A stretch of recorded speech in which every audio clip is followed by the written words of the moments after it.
Hi, all. Today is Training Tuesday, and I wanted to share this past weekend was our 12th annual rattlesnake avoidance training.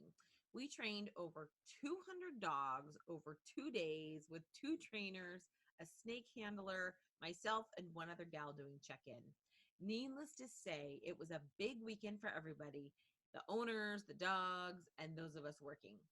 My point to sharing this is when you get that many dogs over a short amount of time or a short period, you get to witness some exceptional behavior and some not so exceptional behavior. Yep, you guessed it. We're going to talk about the not so exceptional behavior. And specifically, we're going to talk about little dogs. So if you have a big dog, this still can pertain, but this is usually problems that we see in the littles. So many little dogs somehow get a pass when it comes to acting like little tyrants. Terriers can be really bad that way, but other dogs can too. Some people call it small dog syndrome, which actually really isn't a thing, but it's kind of that label that we put on them to make it okay, I guess. I don't know. It's not okay. But heck, I even let Reckon get away with more than I would an 80-pound Rottweiler, right? Because he's small and he's cute. He looks like a stuffed animal. But anyhow, I digress. Um, as we in society, we're programmed to allow little dogs to get away with more things than we would that 80-pound Rottweiler. And it just doesn't make it right.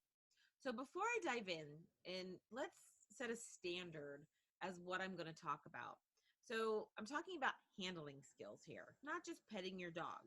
So what is the difference? Petting is about stroking the dog in a way that it's pleasurable to the dog.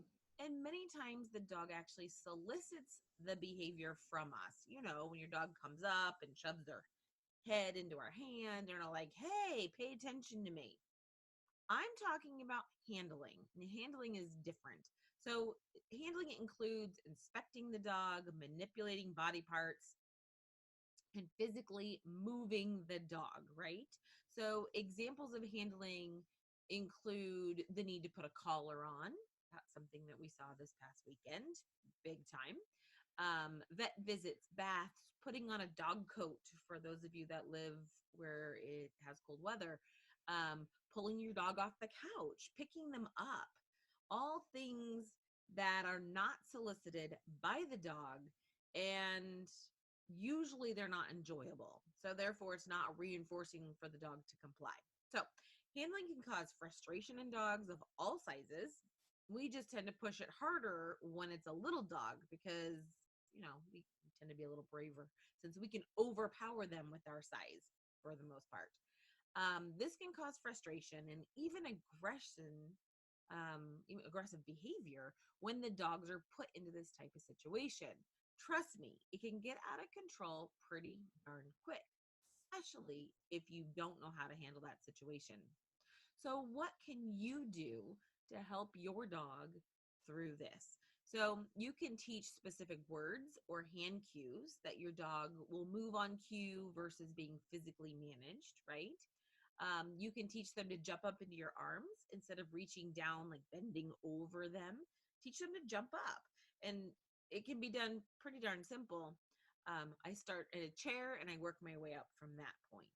You can also teach a hand target where the dog sticks their nose into your hand in the palm of your hand and you reward that.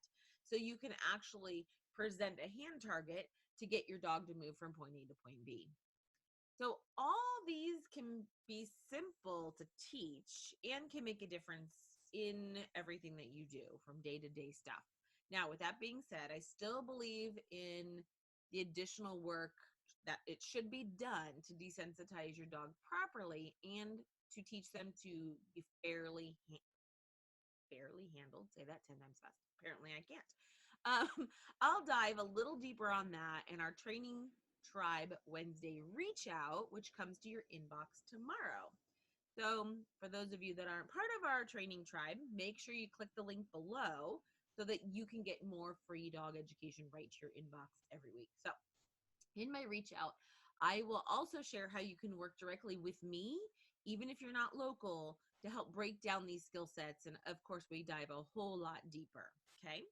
So, in addition, most of you know me. Oh, I didn't grab my oil.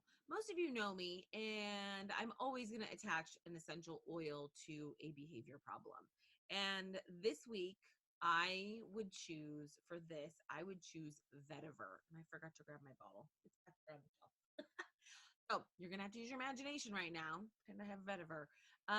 So vetiver to me is kind of like the big guns.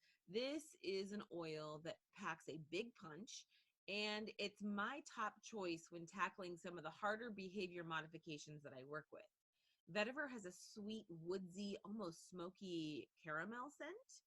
I really like it, as do about 95% of the dogs that I work with. It can be used topically, internally, and aromatically. So remember, if your dog is new to oils, I recommend acclimation first, along with diffusing. If you don't yet have my essential oil dog cheat sheet, that's where you're going to learn how to do this. So make sure that you download it, and I'll put the link below. So vetiver has a very calming, grounding effect and helps the dog stay under threshold when training or working on hard things. It's also great for us when we're stressed and we're working on the problem at hand and you're worried that your little dog is out of control, and that kind of brings up different emotions, and you don't need to be stressed. Use a little vetiver for you. Put it here, here. I smell it. You can also put it in a diffuser, like what I have behind me. So it's good for you and for your dogs. So if you want more information on vetiver, make sure you check the link below. Don't forget to connect with me on social media. On Facebook, it's Pawsitive Principles with Bree, and Instagram, it's Bree.Beery. And I look forward to seeing you all next week. Thanks so much. Have a great week. And I look forward to touching base with you on our Wednesday reach out. Talk soon. Bye-bye.